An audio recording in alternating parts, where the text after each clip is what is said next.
दोस्तों, आज के बाद इससे पहले लोग बोलते थे कि कैसे हमला करना है, दुश्मन को कैसे मिटाना है, इजराइल से सीखिए। लेकिन आज के बाद इजराइल का नाम नहीं, भारत का नाम दुनिया याद रखेगी।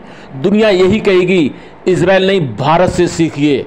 सटीक ऑपरेशन, जनता का कोई नुकसान नहीं, पाकिस्तान की आर्मी का कोई नुकसान नहीं, सिर्फ और सिर्फ उग्रवादियों का ही काम तमाम करके भारतीय सेना वापस आ गई। तो इसलिए मैं कह रहा हूँ, आज के बाद भारत का ही नाम दुनिया ले करेगी, क्योंकि इससे पहले इजराइल का नाम आता था, अब भारत का नाम दर्ज हो जाएगा। 1971 के बाद दोस्तों, 1971 के बाद 7 मई 2025 का गाथा हिस्ट्री में दर्ज हो जाएगा। दर्ज हो जाएगा, हो नहीं जाएगा, हो गया दोस्तों, ऐसा समझिए। क्योंकि मोदी ने जब बोला है और करके दिखाया है, चाहे उड़ी सेक्टर हो, चाहे पुलवामा हो, चाहे ये पहलगांव हो। 15 दिन तक मोदी जी को लोगों ने कैसे कैसे क्रिटिसाइज किया।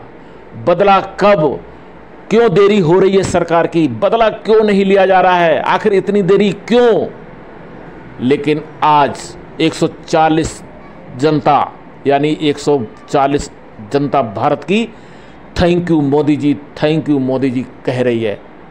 सेना का गर्व तो सीना ऊंचा है, साथ साथ भारत के पूरी जनता का सीना आज गर्व से ऊंचा उठ गया है।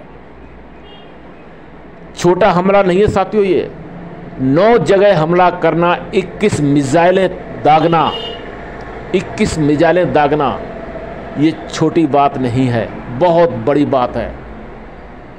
और उन उग्रवादी संगठन आज क्या कहते होंगे। मसूद अजहर जो 1999 में जो उसको छोड़ा था, जो C-814 को जहाज को अपहरण किया था, उसके बदले में उसको छोड़ा था, आज उसका परिवार पूरा की पूरा तहस नहस हो गया, यूँ कहें जहन्नुम में पहुंचा दिया था। आज वो रो रहा है, मसूद अजहर आज रो रहा है, उसका वीडियो भी सामने आ गया है। क्यों भाई, जब पहलगांव में बेकसूर, वो भी धर्म पूछ करके मारा था, बर्बरता उनके साथ की थी, रुंगटा खड़ा हो जाता है। आज उसको दर्द हो रहा है, दर्द होना चाहिए, दर्द ठीक है उसके लिए। आज उसको एहसास हो रहा होगा कि मौत क्या होती है, मौत क्या होती है।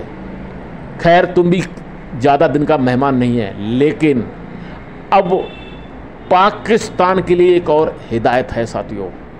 अगर दोबारा पाकिस्तान ने कोई गलती की, कोई भी गलती की, तो मैं समझता हूँ पाकिस्तान के लिए इससे भी बहुत बड़ा महंगा पड़ सकता है। क्योंकि अभी ऑपरेशन ख़त्म नहीं हुआ है। मोदी जी ने क्लियर बोल दिया है कि उग्रवादियों का नामो निशान उसकी ज़मीन से मिटाया जाएगा जब तक नहीं बैठा जाएगा।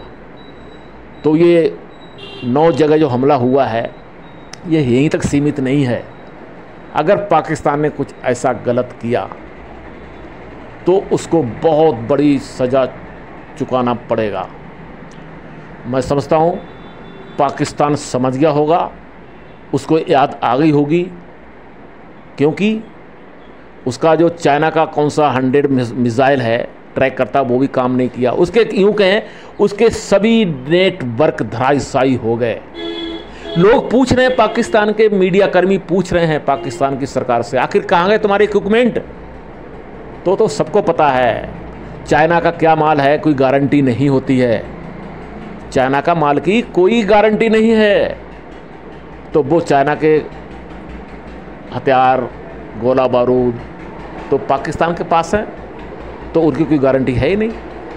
खैर, जो भी है, कुल मिलाकर कहा जाए, पाकिस्तान आज करहा रहा है, रो रहा है, और रोना भी चाहिए, उसको एहसास होना चाहिए। आज ये छोटा सा एक झटका है, मैं समझता हूँ भारत की सेना की तरफ से छोटा सा एक झटका है, लेकिन आगे अगर इसने कोई कदम उठाया, भारत के जम्मू कश्मीर के इलाके में कोई ऐसी घटना घटने की कोशिश की तो मैं समझता हूँ उसके लिए बहुत महंगा पड़ सकता है।